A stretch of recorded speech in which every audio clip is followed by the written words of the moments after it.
నమస్కారం. పాడి రైతులకు తరచూ ఎదురయ్యే ఓ పెద్ద తలనొప్పి ఈగల సమస్య కదా. అయితే దీనికి రసాయనాలు వాడకుండా సహజమైన సురక్షితమైన పరిష్కారాలు కూడా ఉన్నాయి. అవేంటో ఈరోజు మనం వివరంగా తెలుసుకుందాం. మీ పశువులను ఈగలు దోమలు నిరంతరం వేధిస్తూనే ఉన్నాయా? ఇది చూడ్డానికి చిన్న విషయమే అనిపించొచ్చు కానీ నిజానికి ఇది చాలా పెద్ద సమస్య. మరి దీనికి పరిష్కారమేంటో చూద్దాం పదండి.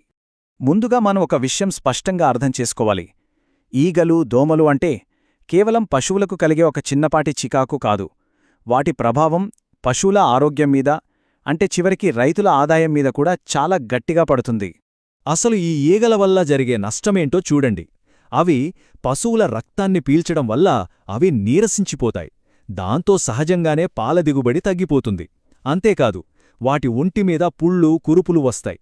ఈ నొప్పి ఒత్తిడి వల్ల అవి సరిగ్గా మేత తినలేవు, ప్రశాంతంగా నిద్రపోలేవు, పాలు పితికేటప్పుడు కూడా చాలా ఇబ్బంది పెడతాయి. ఇదంతా ఎవరికి నష్టం?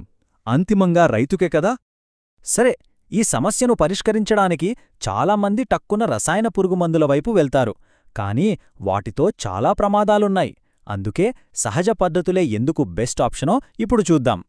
ఈ రసాయనాలు ఎంత ప్రమాదకరమైనవి అంటే అవి విషంతో సమానం. పశువులకు ఒంటిమీద స్ప్రే చేసినప్పుడు అవి తమ శరీరాన్ని నాకుతాయి. ఆ మందు పొరపాటున వాటి కడుపులోకి వెళ్తే ఇకంతే, అనారోగ్యం పాలయ్యే ప్రమాదం చాలా ఎక్కువ. ఇది చాలా సీరియస్ విషయం. మరి దీనికి సురక్షితమైన పరిష్కారమేంటి? ఉంది. ఇంట్లోనే మన చేతులతోనే చాలా సులభంగా తయారు చేసుకోగలిగే ఒక శక్తివంతమైన న్యాచురల్ స్ప్రే ఉంది. దాని గురించే ఇప్పుడు మనం తెలుసుకోబోతున్నాం. ఈ స్ప్రే తయారీకి కావలసిన వస్తువులు కూడా చాలా సింపుల్. వెనిగర్, ఉప్పు, కర్పూరం, ఇంకా నీళ్లు. అంతే. ఇవన్నీ మనకు దగ్గర్లో ఉన్న ఏ దుకాణంలోనైనా చాలా తక్కువ ధరకే దొరుకుతాయి. దీన్ని తయారు చేయడం కూడా చాలా తేలిక. మొదట నీళ్లు, వెనిగర్, ఉప్పు కలిపి ఆ నీరు సగం అయ్యేంతవరకు బాగా మరిగించాలి. ఇది చాలా ముఖ్యం సుమా, ఎందుకంటే అప్పుడే ఆ ద్రావణం చిక్కగా పవర్ఫుల్గా తయారవుతుంది. అది పూర్తిగా చల్లారిన తర్వాతే అందులో కర్పూరం పొడి కలపాలి. గుర్తుంచుకోండి, వేడిగా ఉన్నప్పుడు కలిపితే కర్పూరం ఆవిరైపోతుంది.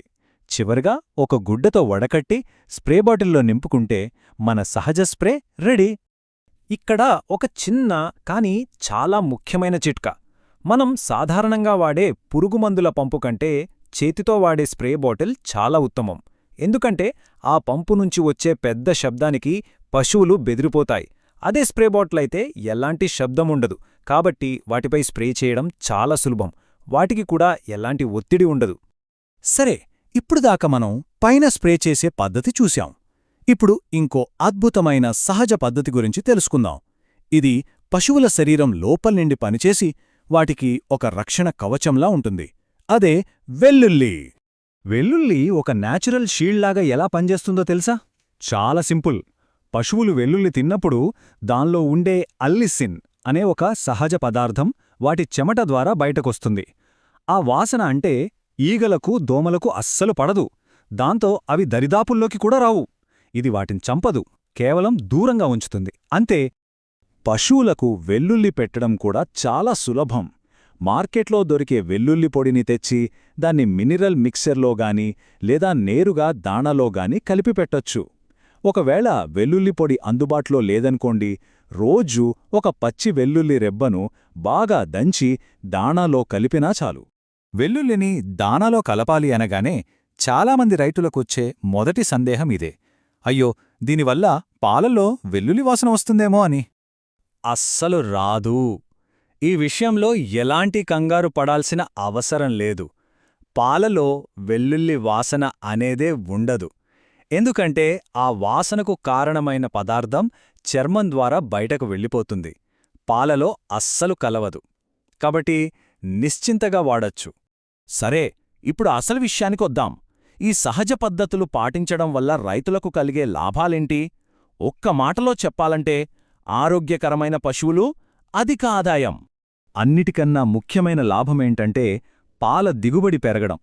ఈగల బెడద లేనప్పుడు పశువులు ప్రశాంతంగా ఉంటాయి కదా.